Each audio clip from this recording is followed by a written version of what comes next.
ప్రశాంతి రెడ్డి గారు.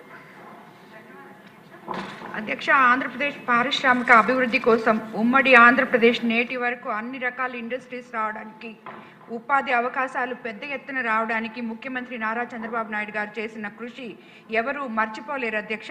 విభజిత ఆంధ్రప్రదేశ్లో శ్రీ సిటీ, విశాఖపట్నంలో వచ్చిన పరిశ్రమలు, కియా, గమేష మరియు రాజధాని అమరావతి లాంటి పారిశ్రామిక ప్రగతి సాధించడం కోసం మీరు చేసిన శ్రమ నేటికి తరతరాల ఆదర్శం అధ్యక్ష.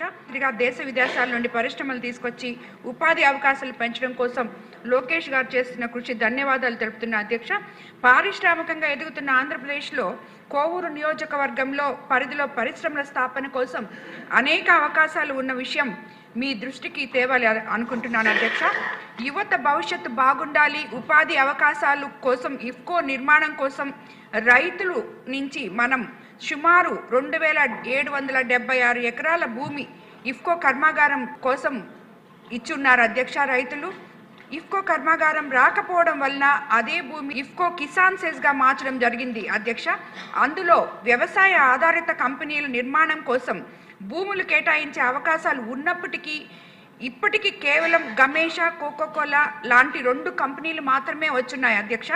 అదేవిధంగా అధ్యక్ష, కృష్ణపట్నం పోర్ట్ మరియు నేషనల్ హైవేకి దగ్గరగా కోవూరు నియోజకవర్గ పరిధిలో ఉన్న షుగర్ ఫ్యాక్టరీ భూములు కూడా ఇప్పటి వరకు నిరుపయోగంగా ఉన్నాయి అధ్యక్ష. ఆల్రెడీ ఇది ముఖ్యమంత్రి గారి దృష్టికి, ఇండస్ట్రీస్ మినిస్టర్ గారి దృష్టికి కూడా తీసుకురావడం జరిగింది అధ్యక్ష. ఆ షుగర్ ఫ్యాక్టరీ ఇప్పటికి 13 సంవత్సరాల నుంచి క్లోజ్ అయిపోయింది అధ్యక్ష.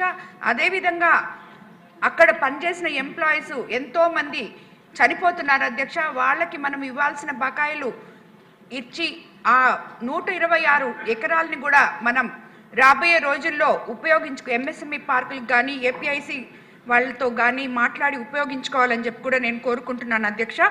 అదేవిధంగా కొడవలూరు మండలంలో ఉన్న రాచర్లపాడు, బొడ్డువారిపాలెంలో ఉన్న ఏపీఐఐసి పార్కులో పరిశ్రమల కోసం ఇప్పటికే కేటాయించిన స్థలాల్లో ఇంకా నిర్మాణం ప్రారంభించని కంపెనీలు చాలా ఉన్నాయి అధ్యక్ష. వాళ్ళు ఎందుకు ప్రారంభించట్లేదో, ఇన్ని రోజులైనా కూడా స్థలం తీసుకొని ఎందుకు ఊరికే పెట్టుకున్నారో కనుక్కొని దాన్ని ఆ కంపెనీలు అనుమతులు రద్దు చేయాలని నేను కోరుకుంటున్నాను అధ్యక్ష. అదేవిధంగా మళ్ళీ కొత్త కంపెనీలు పెట్టే వారికి అది కేటాయిస్తే ఎన్నో ఉపాధి అవకాశాలు మన లోకేష్ బాబు గారు కళ్ళకంటున్న 20 లక్షల ఉద్యోగాలు ఆల్మోస్ట్ ఇక్కడ సగం భాగం వస్తాయని చెప్పి కూడా నేను కోరుకుంటున్నాను అధ్యక్ష.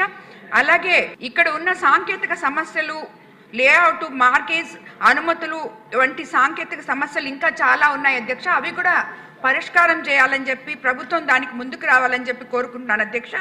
ఈ కారణంగా అనేక పెద్ద పరిశ్రమలు వెనక్కి వెళ్తున్నాయి అధ్యక్ష.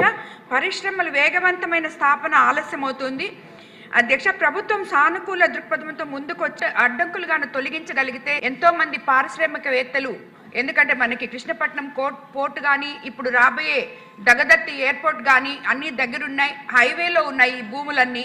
కాబట్టి ఇది ఎంతో మందికి ఉపయోగపడుతుందని చెప్పి నేను కోరుకుంటున్నాను అధ్యక్ష. అందువల్ల we request government need to take immediate action అధ్యక్ష. యువతకు ఉద్యోగాలు మరియు ఉపాధి అవకాశాలు ఇవ్వాలి అని చెప్పి మనం ఏదైతే ప్రయత్నం చేస్తున్నామో దానికి మా కోవూరు కాన్స్టిట్యున్సీలో ఉన్న స్థలాన్ని మొత్తం ఉపయోగించుకోవాలని చెప్పి కోరుకుంటున్నాను అధ్యక్ష. మీ ద్వారా ధన్యవాదాలు అధ్యక్ష.